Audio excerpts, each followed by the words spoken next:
అండి అందరికీ నమస్కారం. Welcome to Indian home cooking channel. ఈరోజు మీకోసం మంచి కర్రీ అండి. గోదావరి చేపలు తుళ్ళు కర్రీ తయారండి. చేపల పులుసు బాగుంటుందండి. మీరు కూడా ఒకసారి ట్రై చేయండి. మన ఛానల్ సబ్స్క్రైబ్ చేసుకోకపోతే సబ్స్క్రైబ్ చేయండి.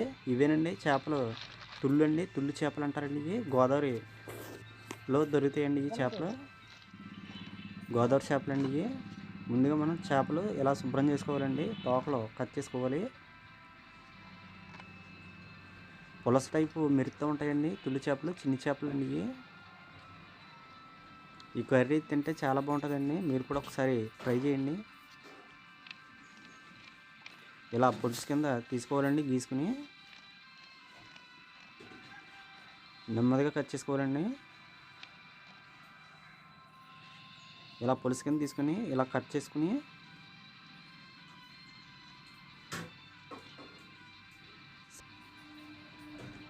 నెమ్మదిగా కట్ చేసుకోవాలి. ఇలా పులుసులు తీసుకుని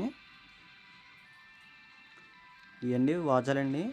మొత్తం అంతా ఇలా పీటుతో తీసేసుకోవాలి. మొత్తం ఇది టేస్ట్ ఉండదండి, కానీ పువ్వారాలో మట్టి ఇది ఉంటుంది కాబట్టి క్లీన్ చేసుకోవడానికి ఈజీగా ఉంటుందని మొత్తం తీసేయడం జరిగిందండి. ఇప్పుడు మొత్తం లాగేసుకుని పొట్టకడ కోసుకోవాలండి. పొట్టకడ కోసుకున్న తర్వాత శన ఉంటుందండి. ఆ శన బయటికి తీసుకోవాలి. పొట్ట అది ఉంటుంది, బయటికి తీసేసుకుని చేదుగట్టు ఉంటుందండి, జాగ్రత్తగా తీసుకోవాలి. చిదిగిందంటే మొత్తం చేప పాడైపోద్దండి. ఇప్పుడు ఇలా పొడుచుకొని తీసేసుకుని మనం తోముకుంటే వచ్చేస్తుందండి. కాకపోతే కొంచెం బయటకు బాగుంటుందండి. ఇప్పుడు తోక కట్ చేసేసుకోవాలి.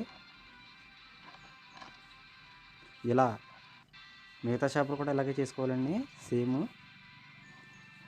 తోక కట్ చేసుకున్న తర్వాత ఒక రాయి మీద ఉంచుకుని ఇలా శుభ్రంగా పులుసు వచ్చేసేలాగా తోముకోవాలండి.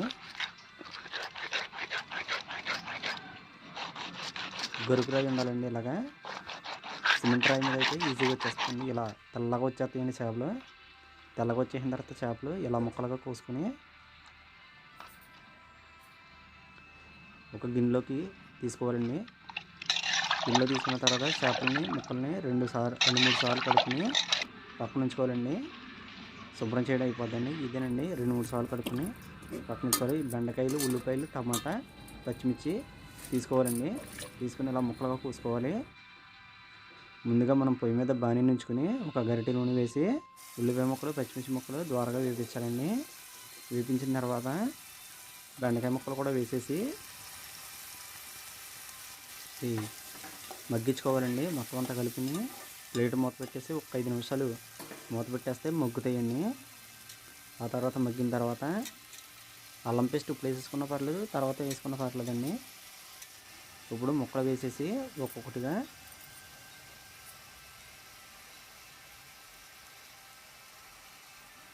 ముక్కలు వేసేసుకుని చిటికెడు పసుపు, కొద్దిగా ఉప్పు, అలాగే ఒక 2 చెంచాలండి కారం అండి. తక్కువగా కావాలంటే కారం 1 చెంచా వేసుకోవచ్చండి, కానీ ఈ కూరకి 2 చెంచాల కారం పడుతుందండి. చాలా బాగుంటుందండి. మీరు కూడా ఒకసారి ట్రై చేయండి. 2 చెంచాల కారం వేసుకుని ఇలా మొత్తం అంతా తిరిగేటట్టు కలుపుకోవాలండి. కలుపుకున్న తర్వాత మళ్ళీ పొయ్యి మీద ఉంచేసుకోవాలి.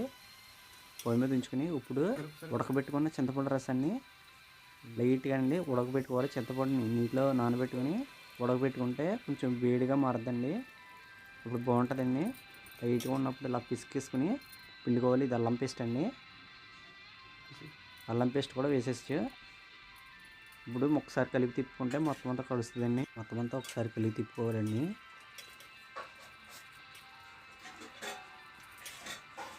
అల్లం పేస్ట్ వేసేసిన తర్వాత మొత్తం అంతా కలిపి తిప్పుకుంటే మనం చింతపండు రసాన్ని ఫుల్గా పిండేస్తాం కదండి. ఇలా ఉడుకుతుందండి. నెమ్మదిగా ఉడికించుకోవాలి. ఉడుకుతున్నప్పుడు మనం కొత్తిమీరని గార్నిష్ చేసుకోవాలండి. అందరూ కూర అయిపోయిన తర్వాత వేస్తారు. అప్పటికంటే ఇప్పుడు ఉడుకుతున్నప్పుడు వేసుకుంటే ఇంకా బాగుంటుందండి. మీరు కూడా ఒకసారి ట్రై చేయండి. ఇలా గార్నిష్ చేసుకుని మొత్తం అంతా ఇలా కలిపి తిప్పుకుని పొయ్యి మీద ఉంచేసుకుని నెమ్మదిగా ఉడికించుకోవాలండి. ఇదే కట్టెల పొయ్యి మీద చేస్తే చాలా బాగుంటుందండి. అయిపోయిందండి కర్రీ. చాలా బాగుంటుందండి. మీరు కూడా ఒకసారి ట్రై చేయండి. మా వీడియో కనుక నచ్చినట్లయితే లైక్ చేయండి, షేర్ చేయండి, కామెంట్ చేయండి. తప్పకుండా మన ఛానల్ని సబ్స్క్రైబ్ చేయండి. Thank you very much.